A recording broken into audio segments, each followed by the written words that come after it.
back. Woo. It's all I'm saying. Okay, sorry. Hi, everyone. We're back. It's the Chemist Confessions podcast, a human conversations about all things skin science. Yep, and I'm Victoria. I'm Gloria. And what's today's topic about, Gloria? Ooh, so it took me a long time to get here, but I realized that we haven't talked about cleansers in a really long time. So today we are going to be looking at anything out there on cleanser science. What kind of cleanser should you be looking for per skin type? Yeah, but first things first, Gloria, what are we drinking today? Oh, I don't know. Actually, the question is more for you, Victoria. For those of you new to the podcast, we regularly have beer. And if we don't have beer, we have homemade cocktail brews that's creative blends. So today we are looking at just a Japanese whiskey with a splash of ginger beer and seltzer because it's summer. Cheers. You should mix that. I should.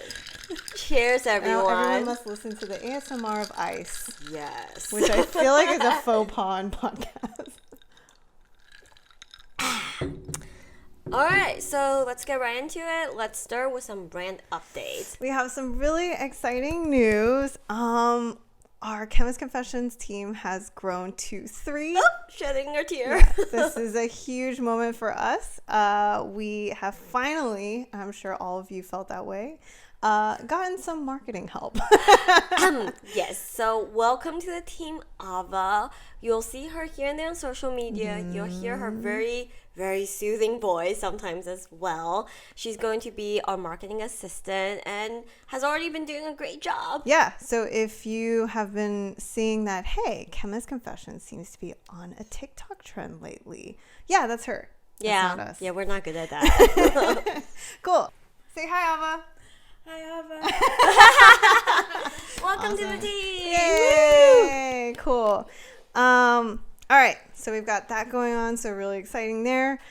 Another really interesting piece of news. Last episode, we definitely made a comment about how things are finally all in stock. And now today we have a new update for you guys. If you guys have not noticed, Blank Slate is not in stock, but we are definitely working towards that restock very soon.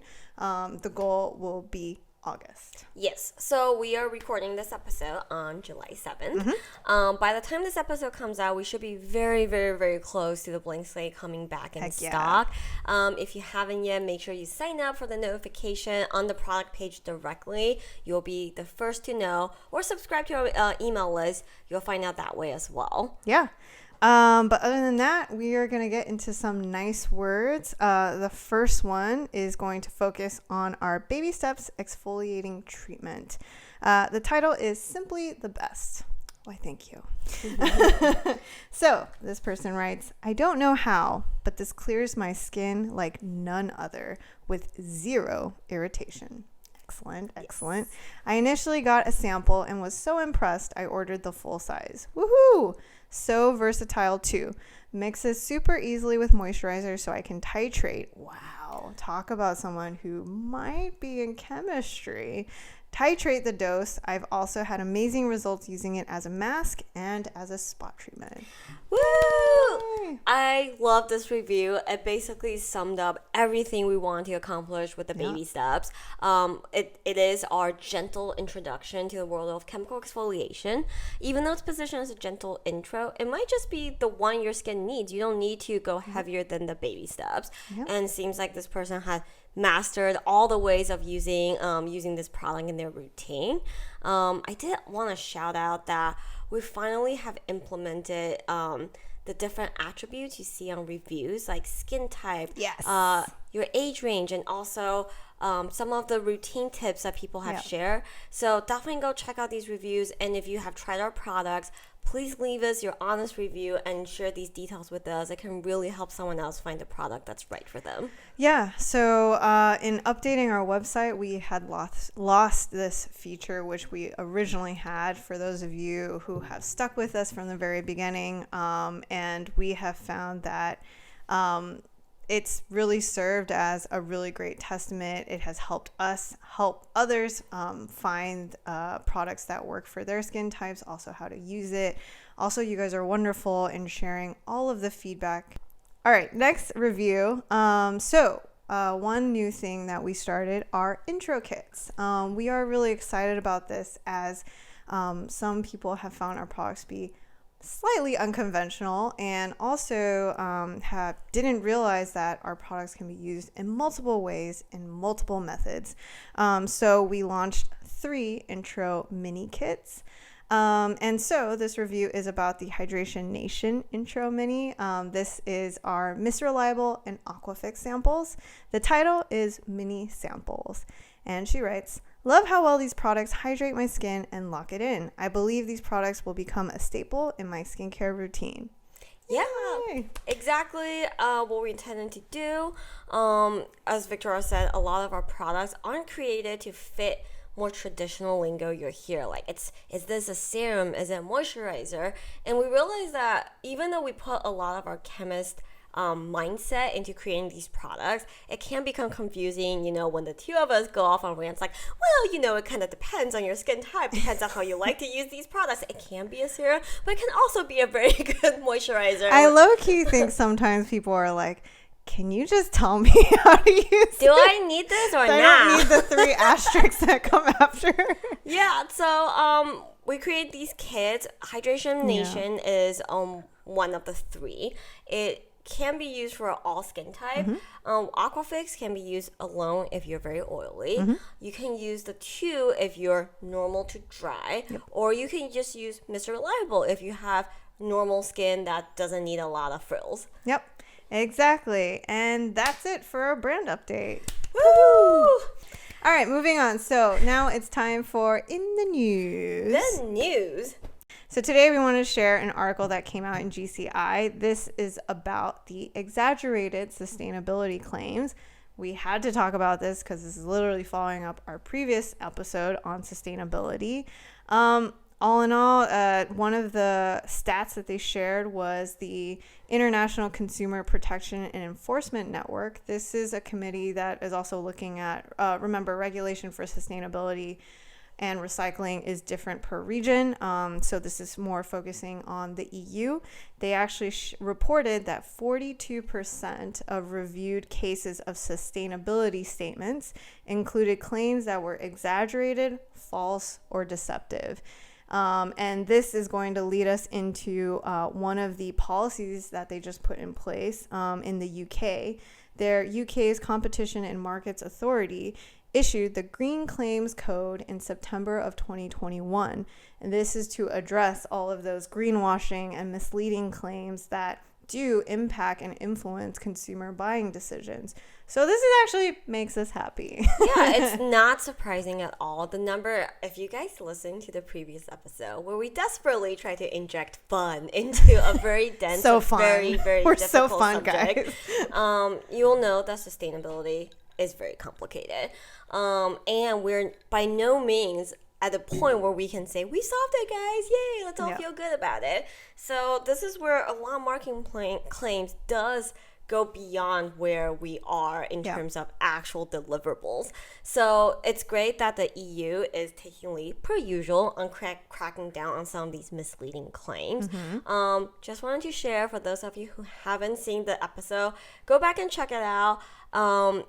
I will say, as difficult as it is, I think it is also important to have a pulse check on where we are. So, we aren't confusing you thinking that, why are we still talking about this? Can't we all just do blank? It's not that simple. So, yeah. So, in following up with those codes that just went into place with the UK, companies can now be held criminally responsible for these claims that are misleading and unsubstantiated. So, ooh, okay. Good for the EU.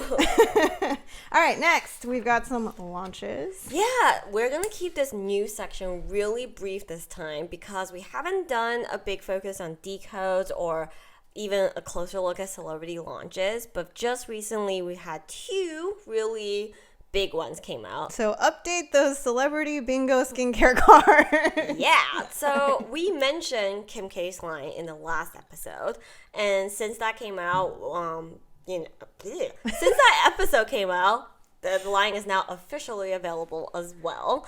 And during that time, Hailey Bieber's skincare, Rhodes skincare, has also been released. Now, these two are in wildly different price categories. So I actually just picked out two kind of similar SKUs, like both of their moisturizers, to do a decode together. And we can decode their claims too. Scrutin has a $85 skin cream that is claimed to be enriched with alfalfa complex, known as a natural retinol-like extract. Oh, news to me. A powerful postbiotic to help reinforce skin barrier, and shea butter and squalane to deliver hydration. The Scrutin by Kim. People think you're just being rude on purpose. But Kim, I don't know how to pronounce SKKN. Face cream provides skin with a revived look. Cool. All right. Let's look at the ingredient list. It's a long one. We're going to post a picture up here. Yeah. It's like a paragraph and a half. So let's look at we'll just read the first 10 to give you a sense. First 10 is aqua, C1215 acyl fumarate, glycerin, squalane, cetyl ethyl hexanoate, myristal myristate, shea butter, propane diol, phytosterol octadodecyl lauryl glutamate, stereth 2. Is that 10? Oh, that's Last only one? 5. Oh, that's 6. Sorry. That's magnesium, aluminum, silicate. Wow, we can't count. There you go. That's 10. And you guys can see that I don't count on fingers very well on screen. Yeah. I don't think we hit did we hit a single active in there? But we did hit the squalane and shea butter, which is cool. That's really cool, guys, because you can never find squalane and shea butter anywhere else. So we literally just covered like 3 of the 30 lines of ingredients. We will mention that there are other things like, and this is way further down the list, you're probably looking at less than 1% here. Coconut oil, you've got sodium hyaluronate, your hyaluronic acid, you got lactic acid, you got your lactococcus furin lysate, your radish root furin filtrate. I think I saw adenosine in there at one point. What? So we've got a lot of actives, but there are a lot of them, and we kind of are curious about the percentage of them. So yeah. So ultimately, I just feel like it's not. What bothers me the most about this cream is definitely the natural retinol-like extract. When is it known as a natural retinol-like extract? Like, that's definitely news to me.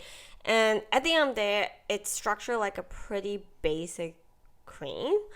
Also, I think there might be a typo in this inky list because there's hyaluronic acid listed twice in here.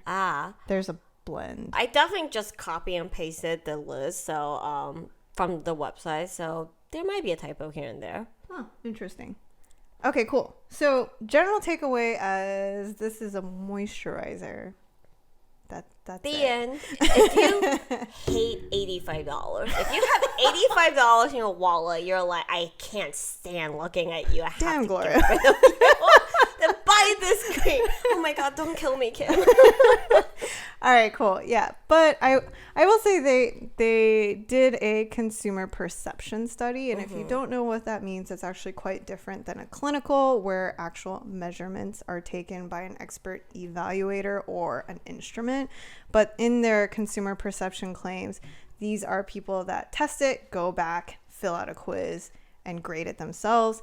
There's this one claim here that's 81% agree this product made dull skin look luminous after application, but when combined with their Skin by Kim oil drops. So I was like, that doesn't seem like a good claim to share. Also, the oil drops, I think it's also $85-$90. Wow. Yeah, so if you want your dull skin to look luminous, all you gotta do is fork over $180 to Kim K. Or maybe just if you use this cream, add your own face oil over it. There you go. Yeah. Cool. All right. That's enough on Kim K. We're going to focus on Rhodes now and their $29 barrier cream. Yep, And the claim goes, this decadent moisturizer helps balance the skin's flora for a healthy-looking complexion. Interesting. The moisturizer is clinically proven to hydrate the skin, effectively reducing the appearance of fine lines and wrinkles, and it works to improve skin's firmness, elasticity, and radiance. Now, those are all claims. And those are big blanketing claims. It's a moisturizer, but luminosity and everything else, and fine lines and wrinkles. Yeah. I actually didn't get a chance to see their clinical or... I didn't either. I got lost on their website. Okay, so we won't get too much into that. We'll probably follow up with info on that later. But can definitely say it's a much more condensed ingredient list. We'll read the top 10 ingredients now. We'll count on our fingers. First one, water, glycerin, caprylic capric triglyceride, shea butter, behenyl alcohol, xylatyl glucoside, niacinamide, squalane, sodium acrylates copolymer, and phenoxyethanol. You know what I appreciate about this list? Is it ended on phenoxyethanol, which if you haven't heard us talk about this before, which at this point has been a long time, but phenoxyethanol is a simple no-brainer 1% mark. It's capped at 1%. It is likely that they're using it at maybe slightly under 1%, but it's a good bet that underneath everything is under 1%. And there are actives underneath that. There's bisabolol. You've got a few peptides. You have a few plant extracts. You also have, I'm looking, xylitol. So there are a few actives that follow. We would say this is a, pretty standard moisturizer that comes with niacinamide.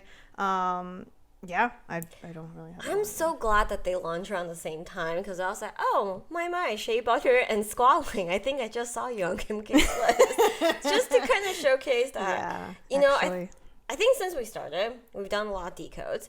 And we've had existential questions about like how helpful these are. Because at the end of the day, as formulators, we do want to point out that just because products have the same ingredients don't mean that they are created equal. The formula as a whole definitely matters. But as far as these two formulas go, they have they do have pretty similar key ingredients. Squalane and shea butter are both important components to a moisturizer. Yep. They're the emollients and the occlusive to it. Yep. And at this high up on the list, in terms of how hydrating it is, these are two key contributors. So, yeah. I was also going to add, it looks like, I think it's fair to say these are pretty comparable. Probably the only thing I would really look out here is I do see panthenol a little bit higher on the list for Kim K's product. So maybe their formula might be slightly more nourishing, but generally they're all, I would say, pretty well balanced in terms of, we always talk about humectants, emollients, occlusives. You're seeing all three of these on the IL, so it does function. It can function as a standalone moisturizer for some people, but again, patch test is the only way to know, right? Yeah. And the last thing I want to call out about the Rhodes cream is niacinamide. It's at a place where it's likely to be above 1%. Yes, we've said time to time again, the ordinary have trained everyone to think, where's my 10% niacinamide? Most likely not going to be a 10% here, but you don't need that. So if you're using this product, it's likely that you probably wouldn't need to layer it with a niacinamide serum to get that benefit. So between this, it's an $85 cream versus $29 cream. So me personally, I would say I would prioritize trying Rhodes skincare. Yep, 100% agree. And the other thing too is I actually couldn't say that the $85 cream functions as an anti-aging cream either. Right. So that's, I think, also hard to sell the $85 price tag. Right. But yeah, if you have thoughts otherwise, we'd love to hear it. So definitely leave that in the comments or email us. We would definitely love to get your feedback on that. All right, so that's it for the news. We are actually going to move on to the meat because surprisingly, people have a lot of feels about cleansers. Yeah, and it's been almost a full year since we talked about cleansers on fair. the podcast. We have a hard time talking about them. Let's be real. Yeah, well, and to that point, the reason why sometimes it's hard for us to talk about cleansers is that it is incredibly personal. Mm-hmm. Everyone has very unique skin, and nothing shows up more this sense of like what you like is definitely not what your friend like is so true in the cleanser category. Yeah, I think fragrance alone divides the community. Yeah. Foam or no foam divides the community. And these are not anything. Passionate anger too. It doesn't tie to any sort of science. These are all feelings, and that's totally fine. But again, how, it definitely strikes up a lot of debate and conversation. Yep, definitely take a look at our previous episode on this. I think it was episode 21 in the past. Good memory. I just looked it up. In that one, we also kept it pretty simple. Instead of having a core structure, we talked a little bit about surfactant science and just answered everyone's questions about cleansers. This episode, we're going to go into more skincare, the skin type versus cleanser question. To start, cleanser versus acne.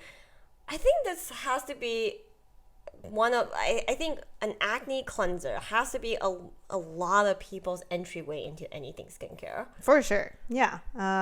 It's also the cheapest mode.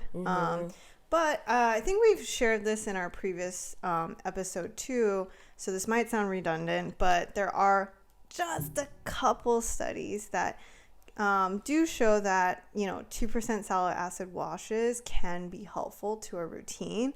But we definitely want to add an asterisk here.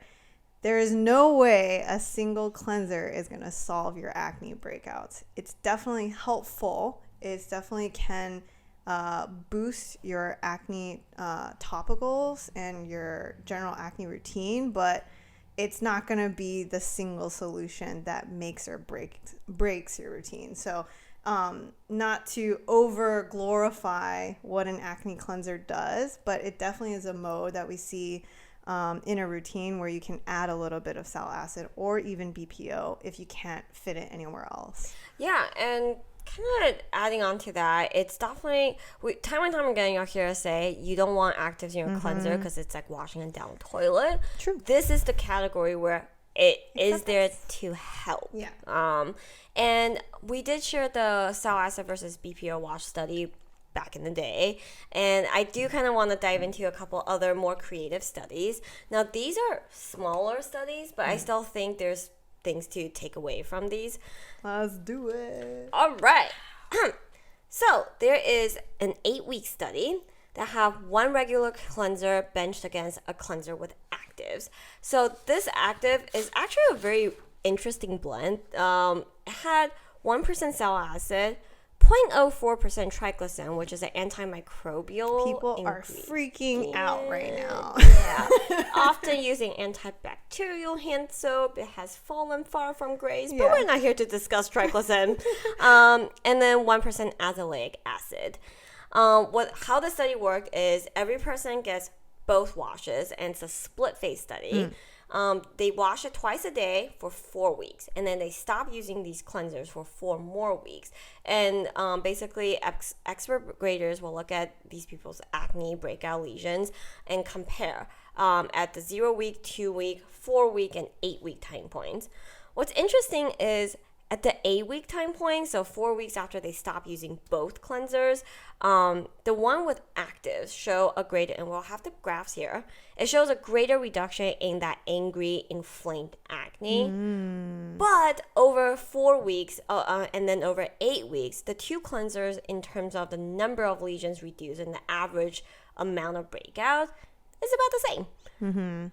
I think the takeaway here is, while having actives help, to Victoria's point, it doesn't solve all of your breakout problems. Yeah. And general hygiene is still very important here. Which leads us to the next question. How bad is overwashing? What's the sweet spot of frequency of cleansing? And Gloria found a great paper to talk about that as well. Yeah, and you'll hear us, we often talk about how even though you're tempted to wash and get that squeaky clean feeling, whether or not you can overwash your face is definitely up for debate. And I found this study I'm just going to read the top line results from. So this study actually broke down subjects into 3 groups. One that washed their face once daily, one that washed their face twice daily, and one that washed their face 4 times a day. It's a lot. It's a lot of washing. I wouldn't even know how to time. work it in. Do you wash before lunch and after lunch? Is it at middle of gym time? Like, that's a lot. Yeah, and I'm almost curious, like, do people lie in these studies? Like, oh, yeah, I totally wash my face 4 times today. Yeah. But what they found was fascinating. Twice a day group and the 4 times a day group both decreased acne lesions. What's interesting is the once a day group came out really bad. It was actually worse than before the study. Yeah, and honestly, that makes a lot of sense because we all know that while we definitely did a deep dive in our acne part 1 of the blog article, we talk about how C. acnes are a contributing factor. They are not the main source, but they definitely contribute to the acne lesion. So yes, of course, by washing your face, this does help with the overgrowth of C. acnes and controlling that population that ultimately leads to an acne breakout. So while that all makes sense, I know there's definitely a subset of people that feel like cleansers contribute to acne breakouts.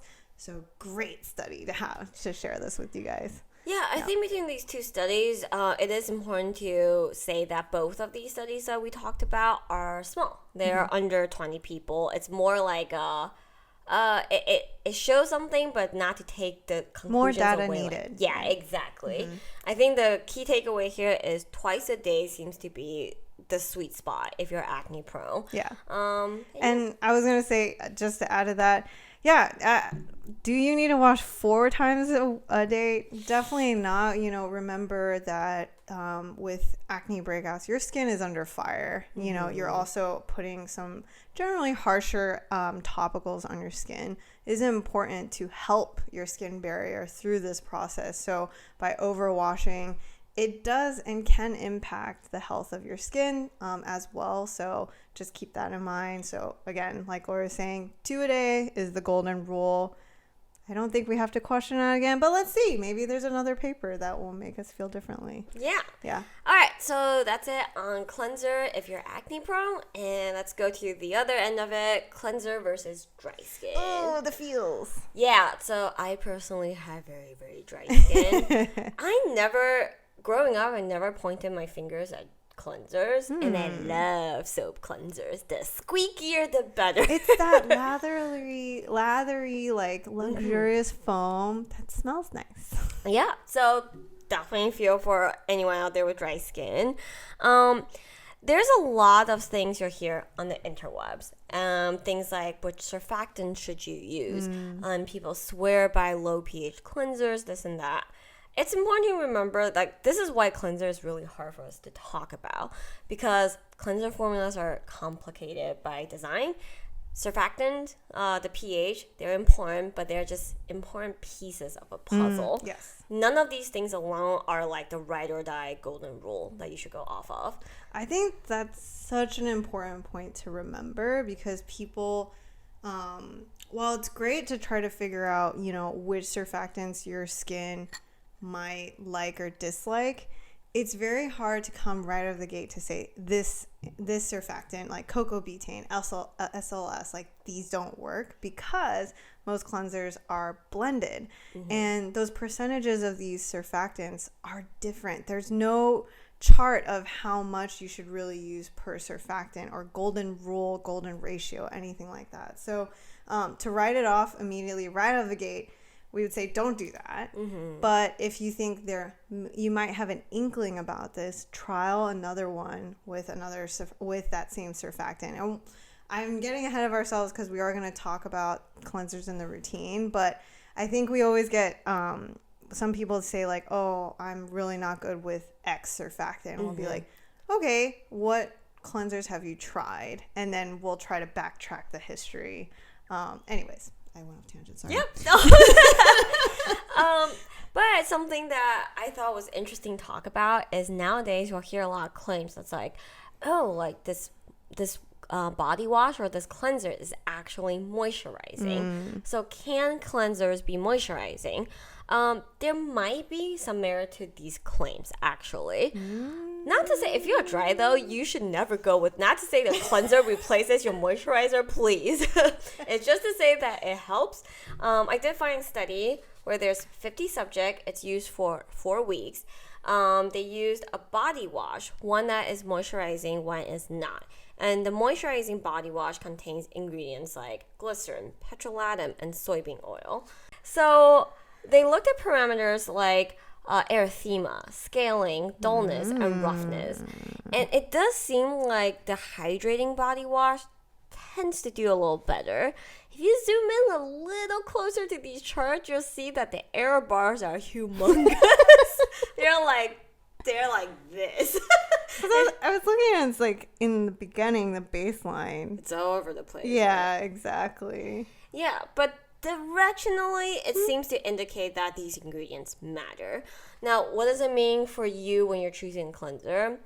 If you see nice ingredients like glycerin, you're like, cool. If you see some oil, bueno. Petrolatum? Cool. Also okay. Yeah, and I guess, like, I think for me personally, when I hear claims like that, I tend to just roll my eyes. And I don't believe. I'm not a believer. But actually, if you're really lost and you have really dry skin, it's not a bad place or bad claim to go off of. Yeah. Also, just to help you weed out all the body washes or face washes. I did want to ask for this study. This is obviously right after they wash their face or wash their body, right? There's no like lotion after or anything like that. Okay. Yeah. So the reason why I wanted to ask that is more because like who knows what happens if you just put a lotion on top. So it's, you know, a lot of things to think about here. I think the main takeaway is that there's always a concern of cleansers being very stripping, very dehydrating, drying. So it's more for that in that capacity than, we want things that moisturize. Yeah. Right, exactly. Cool. And last but not least, we have to talk about cleansers versus various skin conditions. Yeah, and it can be anything from you feel like you have a general skin sensitivity to I have rosacea, I have eczema, I don't know what to choose. Yeah. So first off, rosacea. Rosacea is notoriously difficult to treat. It's all about management, and having worked with or talked with people with rosacea, it seems like everyone's trigger is also a little unique. Yep. You start to get, it's like acne, right? It's almost like you're seeing signs and you're like, I think that triggers it. Yep. And it's definitely very difficult to manage. There's an overview article that is free. You can read a full paper. I'll post a link in the description. And the main takeaway from that paper is that they did look at pH. We say pH is not super duper important, but when it comes to skin with permanent chronic conditions such as rosacea and eczema, pH does seem to play a pretty big role.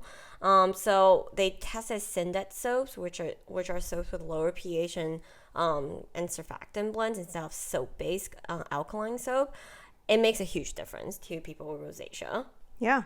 And there's also another more of a survey study that looked at over 1,000 rosacea cases versus 1,000 healthy controls. This was a Chinese survey study. And first of all, with survey studies, we should preface that these are very difficult to draw real conclusions because that means they have to condense and consolidate all of these other data points from other studies, which means conditions are not always the same. It's really difficult to figure out, the different specifics. For example, for rosacea, the types of cleansing factors that, the subjects are using, what they're using in their routine. These are not all aligned in all of these different labs, in all of these different studies that they're compiling the data of. So we're just going to say that.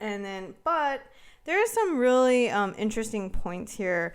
One of the things they talk about is that, for example, the cleansing duration, how long you cleanse for, does not contribute to rosacea. It seems like there's no consensus on that, but they say that it's because most people don't cleanse for longer than 1 minute. So they don't really know if that's more because the window of time that they cleanse is so short, and we don't have people that are cleansing their face for 3 minutes. So that was kind of an interesting takeaway. And we've done a poll before where we would ask people, like, how long do you wash your face? And so we just want to say it seems like there's 2,000 subjects out there, and the consensus is under 60 seconds.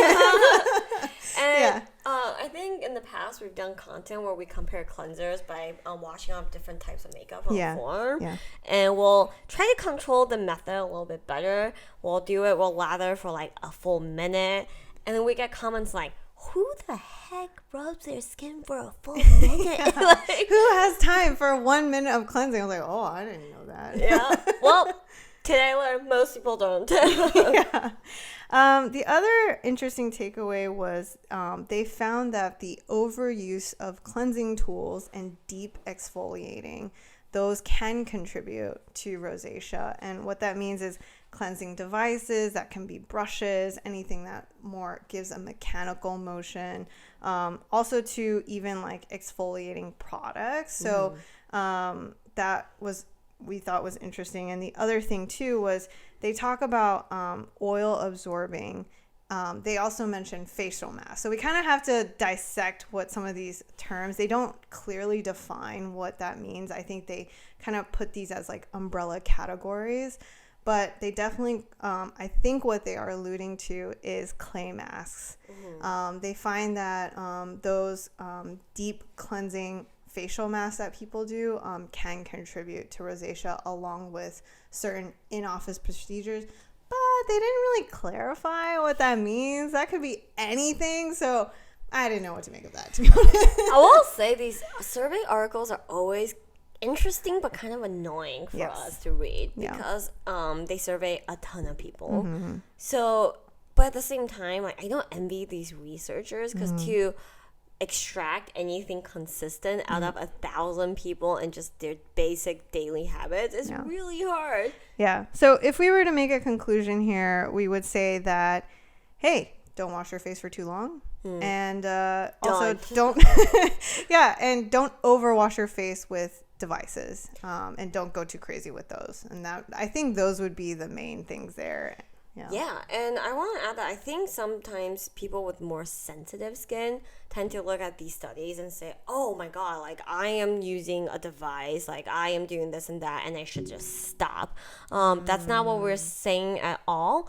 It is important to remember that overdoing anything is bad, no matter your skin type, right? So maybe someone with a rosacea can only use a cleansing brush. I'm just giving examples here. It's not a hard number, but let's say once a week is suitable for them. Maybe for someone more sensitive, twice a week is your magic number. It's about kind of listening to your skin and kind of assessing the right frequency for yourself. I was also going to add just a personal anecdote here.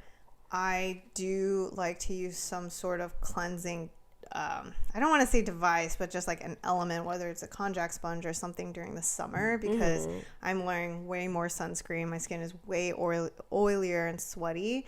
So I feel like that's when I would incorporate that. But then in the winter, when I'm starting to use heavier on the retinoids or more exfoliants even, I would say I don't incorporate that. So it's kind of those like fine tuning those methods and adapting to it that I feel like can really help out your routine, if that gives you a sense of how to balance it. I always feel like examples are helpful, but I don't know. Yeah, okay. totally. All right, cool. Anyways, so that is meet part 1. Yay! Gloria found some great studies, so that was really cool. Hope that was interesting. Again, cleansers are subjective. In meeting part 2, we'll talk a little bit about our main takeaways and our personal styles when it comes to shopping for cleansers. But for now, it's Claims Corner. We got a good one. Today, I'm going to keep it short and sweet. It's very important. But we found a baby brand. It has claimed to be the safest of the safe and the cleanest of the cleans. If anyone says that, you should already be like, all right. Yeah. So the main claim that I have a problem with is this one. When it comes to the products you put on your baby's skin, the smallest things can have a big impact. That's why we thoroughly test every batch to make sure our formulas are stable, hypoallergenic, and free of contaminants. Free of contaminants, heavy metals, and harmful bacteria. We even test packaging compatibility to make sure it doesn't alter the formula in any way. All these are just a few of the small steps we are taking to give families greater peace of mind when seeking out gentle skincare for your little ones. My. So, you might be wondering, well, those sounds very, very legit. Why would you crap on someone wanting to make safer products for babies? The reason is these are all really standard tests that any responsible brands out there would do for all their products. My. That is a low bar for your babies. Yeah. So I think it's not like we ever come on this podcast to give a primer on, how to test that chemists put their products through or, more industry side facing things. But we can say that stability, heavy metal testing, preservative testing, compatibility are the most basic tests that you should do on all your products. Again, is that the bar now? Like, oh, you have an in-house chemist, like gold star. Yeah. Wow, that's. I actually, sadly, that might be true. Yeah, maybe it is, but at the same time, just kind of like. I was like kind of annoyed that this brand is almost like shading the industry and then propping themselves up on the most standard set of tests that you can possibly do on your products. But anyway, it's short and sweet, but I just wanted to mention that. We also won't get into it too much, but they probably say they're EWG certified, if that gives you an idea of what kind of, brand they might be positioned as. Mm-hmm. But again, for those of you, I guess, trying to assess which brands are better, this is the bare minimum. This is the standard to make sure that you're doing proper QA/QC to get a good product on shelf. So do not let this be the winning argument to why they're better for your babies. Yeah. And there's a little window of insight. Any responsible manufacturers to be certified, there's different certifications to get for manufacturing standards. These are all part of it. It's also good job, little buddy. Yeah. One more thing I kind of want to point out is the hypoallergenic claim and also baby claims in general. Point. Okay. Can of worms. There isn't a legal standard to what these claims mean. Marketing claims. Generally speaking, it means you do a patch test on adult humans, and to get to that hypoallergenic claim, you just test on more people. So it's basically like a risk assessment kind of test. Yep. And more stringent than your typical safety claim. Yes. The other part of that is baby safe. They're definitely not testing it on any babies. Yeah. Uh-huh. And so what that means is this is the brand's positioning and their mission of what they consider to be safe for babies. So while that might shock you about your, the baby products you're using and what you're putting on babies, there's actually no set standard. It is not standardized at all. Is that an uplifting conclusion? Long story short, I think established ingredients that have long histories are usually what's used in babies. Yeah. I think another claim this brand makes is plant-based ingredients. I do think baby formulas is actually where you do need the best of both plant and synthetic ingredients. Synthetic ingredients tend to be, not all of them, but tend to be more chemically pure. Simpler compounds is the way to go here. Plants can be nice, but they're not all created equal. Plants are complex. Yeah, and some plant-derived ingredients can be just as processed as synthetic ingredients. So, that's it. I think that's where we'll leave that one.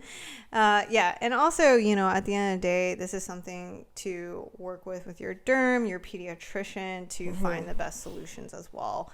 Do not look to your brands to be the ones to be the guiding light here. Yep. So, All right, cool. All right, now we're going to move on to meat part 2, where we get into actual cleansing routines. Woo!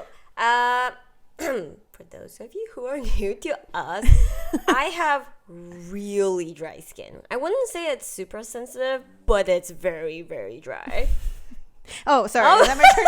Yes. And I have very oily, acne-prone skin. And our routines are very different. Yeah. For me, I do tend to double cleanse, especially on days when I have makeup. It just seems like it's taking off everything I have on my face without tugging on skin. I will say my personal pet peeve when it comes to oil or balm cleansers is minimal residue, because the idea is that double cleansing should be optional, because I'm lazy. I don't really like to double cleanse. Yeah. Historically, I had a really bad cleansing routine. This all stems from having acne, where you are just praying you can wash the acne off your face. So I was originally looking for stripping, that clean, squeaky feel, and through this journey, boy, has my cleansing rapidly changed. So I don't look for those things anymore. But I am a lazy soul, so I do not double cleanse. That actually might be a problem, because every once in a while I will visit our lovely esthetician friend in Van Nuys, who will sometimes remind me like, hey, I think your cleansing might not be as good this month. So anyways, Gloria has witnessed that. But I will say one of the things is for some of these hydrating cleansers, CeraVe is kind of one that comes to mind. There are certain cleansers that leave this more, they want to leave a moisturizing, but in my mind, a residue feel. So that's something I don't quite enjoy. So I definitely gravitate towards a one and done gel cleanser that really just takes the day off, and that's all I need. I do have to say something a little quirky about my product choices is that when it comes to cleansers, I'm the same with Victoria in terms of just simple no frills cleanser that does the job thoroughly. I actually, even though I'm dry, I look for gentle cleansers, but I don't look for gentle and hydrating cleansers. But I look for hydrating claims on my body wash. The reason is because of what we do. I have a very robust facial skincare routine. My body care routine is non-existent, horrifyingly bad. So if I use more typical or even like share the same body wash as my fiance, I will be super ashy and dry and still be like, I guess it's been 3 days since I put on body moisturizer. Yeah, I think that's a great point. And I will say, I think there was a period of time during the pandemic where body care was really big. There were 3-step kits, there were body serums, and boy, is that a foreign concept to the two of us. Yeah, I was just telling Victoria the other day, I'm like, damn, I barely get all the hair on my legs when I shave. You're telling me I need 3 steps for my body? I don't know, man. Sorry, guys, might be TMI. No, it's super real. And we'll say during the pandemic, like, only Gloria and our booze had to look at us. That really went out the window. Yeah, the bar got lower.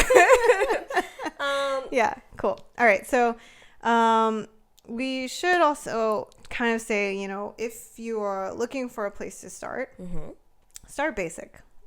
Start with, your basic bitty CeraVe, your Cetaphils, get a sense of what more you're looking for. Also, you don't have to invest as much money. Another option we always say is gel and cream cleansers tend to be the staple of your routine. Exactly. So you can figure out which format you like the most and then go from there. If you see that, hey, this is working well for me, but I usually wear long wear makeup every day, I need a little bit more cleansing power, that's when double cleansing comes in, makeup removers come in. So just build on that if you're looking for a place to start. Yeah, and something I kind of want to ask Victoria is I think this is where everything gets a little personal, but sometimes people get worried that they're making the wrong choice for their skin. Yeah. So I have to ask her, Fragrance or no, and foam or no? Oh, I love fragrance, actually. I know people are very scared of it, but it really doesn't deserve the bad rap. You know, of course, if you're sensitive, you have chronic skin conditions, these are things that definitely can cause a trigger. But all in all, I do like a little bit of fragrance. I like my face smelling clean. Yeah, what about you? Definitely a hard yes, too. Cleansers, especially amino acid based cleansers, to me, they taste like something. It's very weird, I know, but it's like I'd rather just. Newsflash, Gloria eats her cleansers. Yes, you watch. You're not a real chemist until you start eating your cleanser. Just saying, I'm doing it for science, guys. Oh my god. I do like fragrance. Yeah. I will say foam, I'm actually indifferent about. Okay. Like, I think foam I care more about in my shampoo. I like a nice, super lathery, foamy shampoo. But with my face, as long as it's like, what I don't like is completely no foam. I think heavy foam or low foam is all fine with me. But the ones where it's just like sliding around your face, like not doing anything, that's really weird to me. I was going to say, yeah, exactly that. Like, I think I need a little bit of foam. What type of foam that is? Fun fact. There is chemistry just centered around type of foam. Yeah. It is, you could write an entire PhD thesis on the types of foam that you create. It's very fascinating, very technical, very nerdy. But the thought of, I don't know if it's a sensory cue, but if I don't see what looks like is almost like emulsifying or foaming, it doesn't feel clean. It feels like I just took a lotion to my face and I'm washing it with water. And for an oily skin type, that is really unsettling. Yeah, for sure. And I think some people do associate foaminess to the strength of the surfactant. Yeah. That's, again, it's complicated. That's one piece of the puzzle. It's not directly correlated with that, because you can make a lot of foam or no foam with any range of surfactants, really. Yeah. And, you know, I want to kind of talk about, you know, surfactants. We said, we were kind of talking about how you shouldn't write off a single surfactant because it can be kind of like elusive. For example, cocoa betaine, great. It's actually considered a gentle surfactant, and it is. But there are certain skin types where that doesn't quite work because it's still essentially a detergent, and if used too much, can sometimes cause irritation. But cocoa betaine foams really well, you know, so, and that's why we're saying, like, don't let these sensory cues dictate too much on the actual performance of the cleanser. You're actually looking for whether or not you are, you know, your face doesn't feel quite clean. You're still seeing residue on your face, you know, is your skin very stripping? Look for those cues instead of like foam, no foam. Which brings to my next question. Okay, all right. How long do you usually test a cleanser before you declare a winner or a loser? So this is probably pretty bad. Well, no, actually, I can confidently say 1 to 2 times. Oh. Yeah. Oh, I don't know if that's really short or not. I think usually I'll know by just after washing, specifically, you know, any sort of eye makeup, like in this area. And then also general feel by end of day. There are some, again, I think the trigger for me is residue, where I can feel heavy, like it feels heavy and gross, and that's how I know it's not working. Got it. For me, I treat cleanser like dating. Okay. 3 to More 5 dating. days. 3 to 5 days. More dating tips from Gloria. 3 to 5 days to get a sense for the cleanser's personality. Okay. And the good things and or bad things happening in your life, you're like, is it him or is it just a fluke? That's kind of when you know. For me, because I'm dry, sometimes if I use a new cleanser, the next morning I may or may not feel drier. And I realize, at least for myself, that sometimes it's a quirk of just using a new formula. It doesn't... it doesn't necessarily mean the cleanser is stripping on me.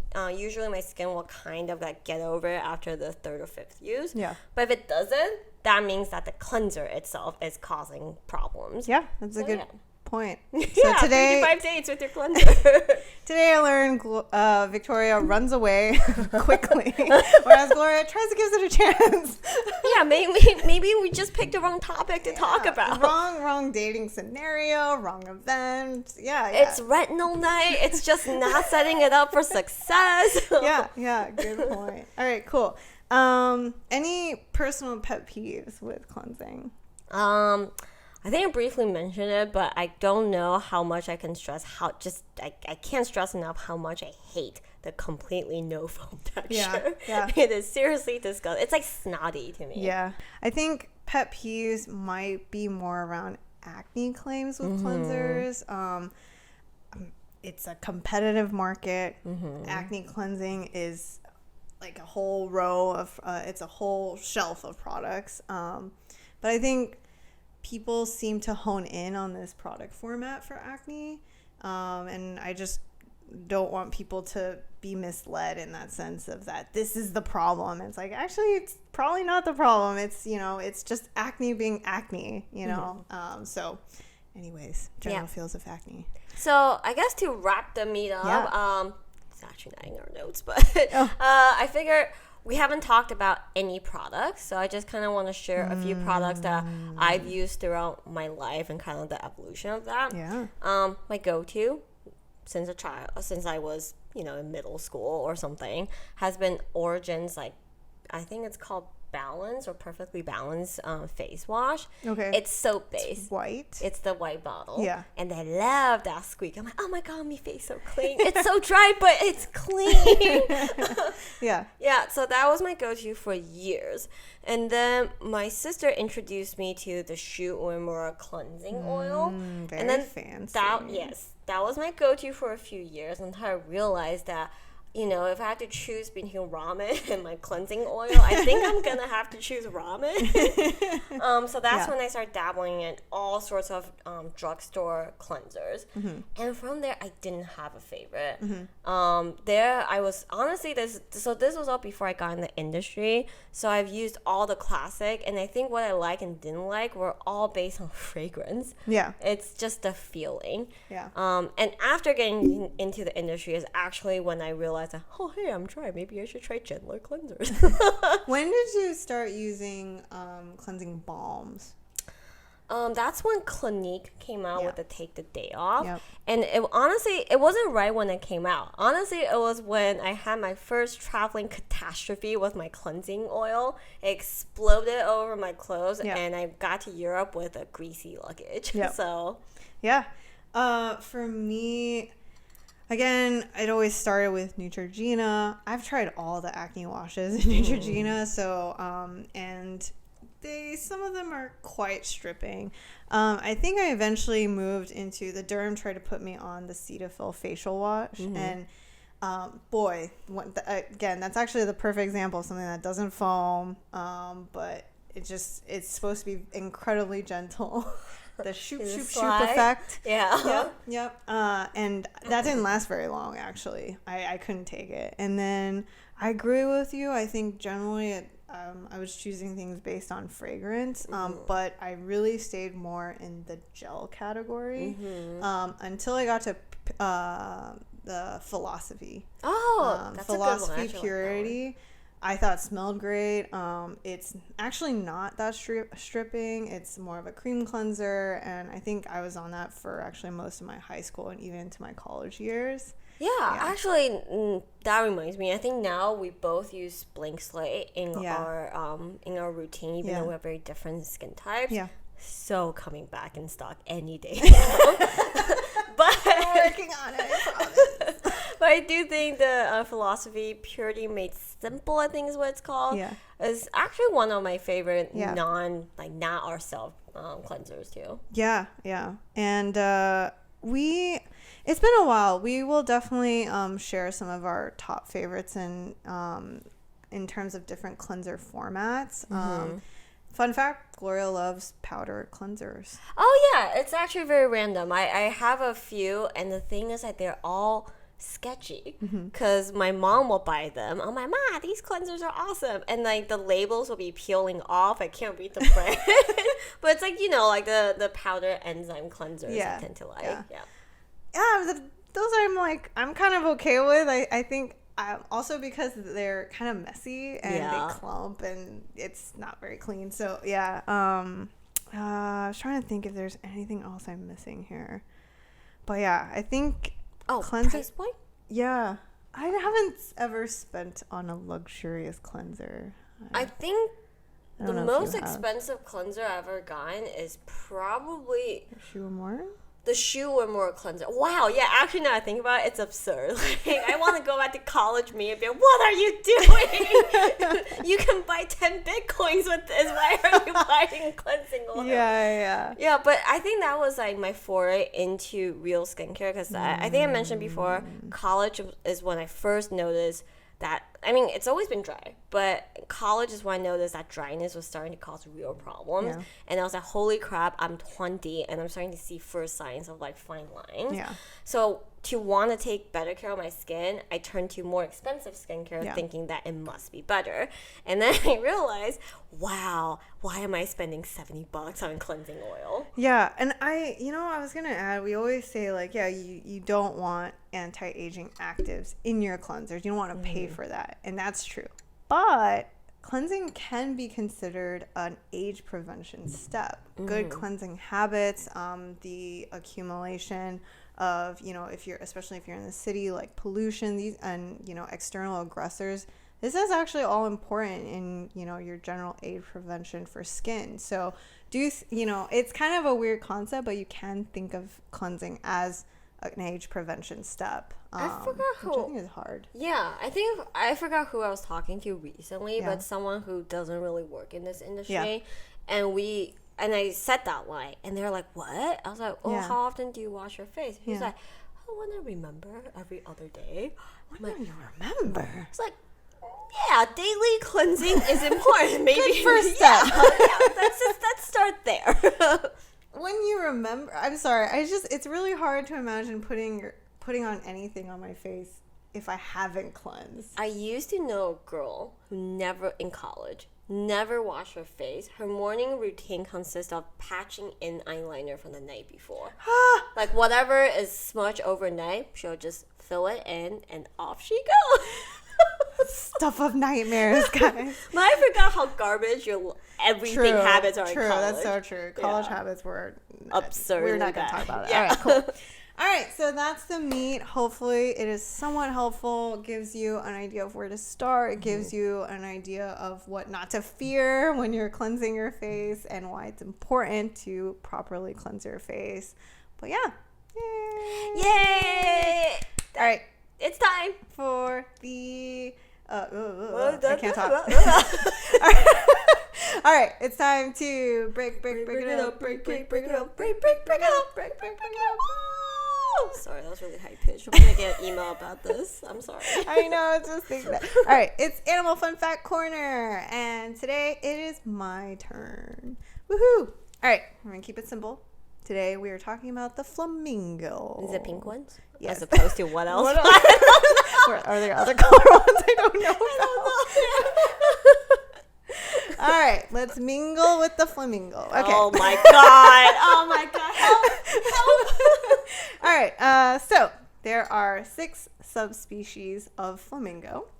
So they could be not pink. They are actually all pink, but okay. They are found on all continents except Australia and Antarctica. I wouldn't want to go there either. All right, so we're going to play a quick quiz for Gloria. Adult flamingos are typically 4 to 5 feet tall. How much do you think they weigh?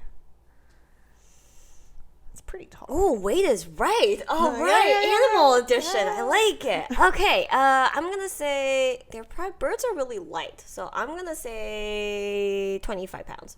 4 to 8 pounds. What? Wait, what? Yeah, they're just all leg. It's like 2 sticks. It's actually just a software put into a shell. Wow. Yeah, they're super light. You know, when you said that, I'm like, oh, they're probably light. And the first number was actually 15 in my head. And I was like, wait, that's way too light. My cat is like 15 pounds. Exactly. Dang. Yeah. They're doesn't make sense. Fun fact. Yep. The reason why I chose this is not only do they proportionally by weight does not make sense. I found out that they eat upside down. I'm sorry, what? Yeah. So because their neck is so long, how they eat is they eat anything. They're not picky eaters. They'll eat algae, worms, crustacean, trash, organic debris. Your child. Like anything. But what they do is they'll use their feet to swirl the water up that they're in, which is usually like shallow lakes and swamp area. And then they'll intake the liquid and filter through their teeth. Which is yeah, exactly. That's exactly. But upside down. Sorry. I'm telling you, there's nothing in there to alien with the software with like the keypad. So for those people that believe that birds aren't real, this is totally fair. So I know last year we had a thing about mating habits or just general socialization. This year it's about eating habits, and the reason why they eat upside down is their neck is so long. So if you can imagine their beak, the only way for it to work is to swoop this, and that's how they eat. God, evolution's so broken. Yeah. But anyways, other than that, they actually don't have that many predators based on their location. Well, yeah, there's not much meat on them. Yeah. Apparently not a lot of protein to provide anyway. The amount of time it will take me to like feather a flamingo is not worth the 10 calories I'm getting. Exactly. Yeah, great point. So they also, what's interesting is they live in these like colonies. So a bigger predator in a sense is disease. They are actually way more susceptible to things like tuberculosis. What? And avian flu. Oh. Yeah, which is, you would never have thought that. So, and what's really rough is they're not migrant birds. So let's say their source of food and water is polluted. The whole colony is going to get stomach virus. They'll sit there and they'll all get sick. They're all getting like, stomach virus. Yeah, yep. So, they're also monogamous. Oh. Mate for life. The funny thing is their nests are nests of mud, which doesn't sound great. And they have an issue where some flamingo mating pairs, they actually find it easier instead to build nests to steal nests. So a lot of time they spend guarding their nests so that they're not stolen from their neighbors. It's like a ghetto colony. It's like everyone gets stomach flu. You're stealing each other's nests. It's very medieval. Yeah, damn. Yeah. So anyways, that is the flamingo. You know, I have to say, I am currently wedding planning.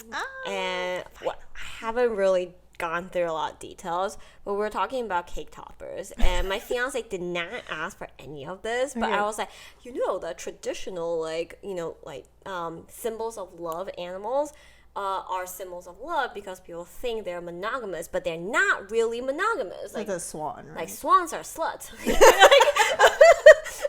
Slut shaming swans. I'm just saying they're not honest birds. So I was like going on a rant about how some animals are socially monogamous but sexually promiscuous, whatever. Like go on this rant, and he has this look of like, wow, I don't care. And he's like, is that from the finch one we were talking about, where they have their social trees and they'll catch their significant other in the exactly. Okay. And I was like going off on a rant about it. And he said, well, whatever, man, we don't have to use animals. Like, what are some truly monogamous animals then? I'm like, I heard vultures are truly monogamous. And I'm pretty sure he's gonna veto the idea of having a vulture. I would love the idea of 2 really pissed off vultures on your wedding. That is badass. Maybe I hope it's just as big as a wedding cake. that's the cake, right? Maybe I'll propose a flamingo. Maybe that's more palatable than vultures. Except they'll be somewhat ghetto. Yeah. Ghetto flamingos. They're fighting over the cake. That's their swamp. All right. We've digressed. Anyway, Let's wrap this up that's for the sake of our animal listeners. All right. So now we're going to end on a little bit of Q&A. Usually we pull from the followers. Mm-hmm. But today, in celebration of our newest member, Ava, we pulled her for her burning skincare questions. And the first one I think everyone wants to know is, do I need an eye cream? Nah. We talked about it here and there. Generally speaking, you don't really need a moisturizing eye cream per se, right? A lot of times, so I should reframe this a little bit. For eye creams, if it's moisturizing, if it's something that's just supposed to nourish, they're not formulated a lot more differently than your moisturizer. What is different is sometimes they will go through an extra step of testing for eye irritation. So if you have sensy eye area, that might be a reason to get an eye cream. But in terms of functionality, there's nothing wrong with bringing some of your standard skincare products to your eye area. Correct. And the other thing that people kind of ask about is getting milia around the eye area. So it's not a clear science. There's not a clear answer to this, but we'll definitely say that there is certain scenarios where too much active can lead to that buildup under skin. So if you are experiencing that with your eye creams, or even, using your anti-aging cream for your eye area, that's one thing you can take a look at. But we also want to emphasize hydrating that area is also a great move for eye care.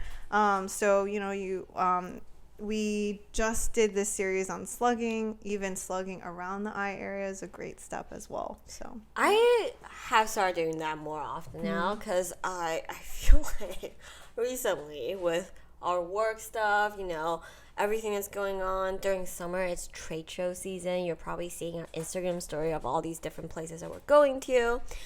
Sometimes I wake up, man, those are some bags. So I have found that because I am dry, having some, I usually put a little bit of Bon Voyage, usually just in Jafar Zone, and recently I've been doing the eye area too. Yeah, great move. All right, next question she asked is, are hybrid SPF moisturizers legit? Fair question, and yes and no in a way. When they test for any product, when they test for SPF value, it's based on weight. So it doesn't matter what format it is. It can be a spray, lotion, even powder. It's by weight. So what ends up happening is the SPF test that this moisturizer goes through is the same as your SPF specialty product. But how much you use on your face might be different, because for moisturizers, people tend to use a thin layer. As long as you feel like you cover all the dry areas, you're good. But that might mean that you're under applying by a lot based on what's actually been tested. Yeah, and that's why you'll often see SPF moisturizers at a lower SPF, because they try to combat that texture heaviness that's added with sunscreen to your moisturizer, so that you would be willing to apply more. So to sum up, it does work so long as you're applying it like a sunscreen and not your regular moisturizer. So slather that stuff on. Yeah, so Victoria did a bunch of great tests on the 2-finger rule. Usually it's closer to 4, but more is more here. Some things to keep in mind too is when you're applying, if it rubs in half a second, there's a solid chance that that's not enough. Yeah. And finally, she wanted to ask about serums and mixing them with moisturizer. She's like, can you mix absolutely anything into a moisturizer?